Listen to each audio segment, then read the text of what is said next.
Bonjour la famille. Le cabinet Canada Quick Immigration est sous la responsabilité d'une équipe d'experts. Bien sûr, cette équipe d'experts doit donc pouvoir avoir un compte à travers l'application, jouir des services de l'application. Et pour ça, il faut bien qu'elle se crée un compte, qu'elle s'authentifie. Et c'est ce dont nous allons voir comment l'application le permet. Commençons donc par la création du compte. Alors, on va supposer que l'équipe a parmi ses experts une nouvelle experte au nom de Aminata Morin. Pour cela, on va commencer par créer son compte. Elle va créer son compte, par exemple, Aminata Morin, par exemple, yahoo.com. Par la suite, il faut bien qu'elle précise son mot de passe. On va choisir un mot de passe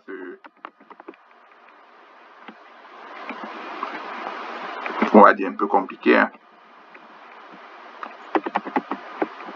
Bon, parce que c'est compliqué, admettons qu'elle ne parvient pas à remettre le mot de passe de confirmation tel que était le mot de passe. L'application parvient à établir que les mots de passe ne matchent pas. Pour cela, elle doit donc reprendre le mot de passe de confirmation tel qu'était le mot de passe.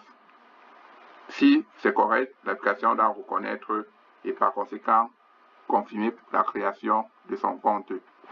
Après, maintenant que l'équipe d'administration doit activer son compte, alors elle doit pouvoir s'authentifier. Je vais faire ici du processus d'activation du compte, ce n'est pas l'objet de la vidéo. Passons maintenant à l'authentification de Aminata Morin.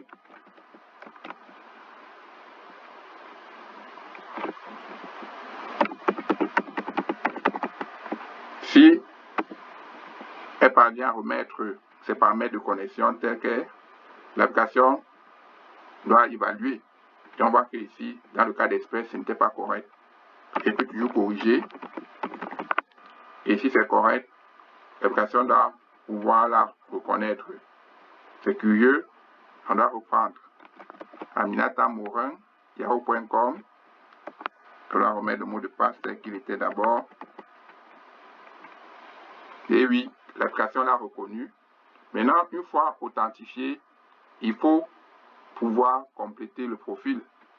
C'est l'occasion ici de rappeler, de mettre son nom, toutes les informations dont l'application a besoin de connaître à propos d'elle. On a dit qu'elle s'appelle Aminata Morin. Bien sûr, sexe féminin. On va supposer qu'elle est née le 10-10-1987, par exemple. Remarquons que l'application a mémorisé son adresse email et c'est toujours bien de confirmer le mot de passe.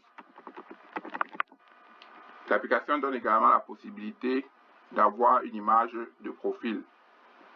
On va partir prendre une image comme ça. Par exemple, celui-ci, voilà la photo. Et lorsqu'elle met à jour le profil, voici, l'application la reconnaît, comme ici. Ça peut donc arriver aussi quand on s'est trompé sur l'écriture du nom. Il peut toujours corriger. Aminata. Et non Aminara Morin. Voilà, l'application a mémorisé même son nom, ainsi de suite. Donc,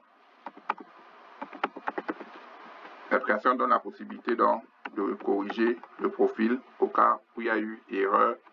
Donc, on veut remettre le nom correct. Exactement. Aminata. Donc, l'application parvient à mettre à jour même le profil. Bien. C'est-à-dire quoi? Maintenant, est-ce que son profil doit figurer désormais parmi ceux des consultants du cabinet? Lorsqu'on se déconnecte, qu'est-ce qu'on voit? Waouh, on peut voir donc que Aminata détient désormais également une image parmi l'équipe des experts. Je vous remercie pour votre précieuse attention.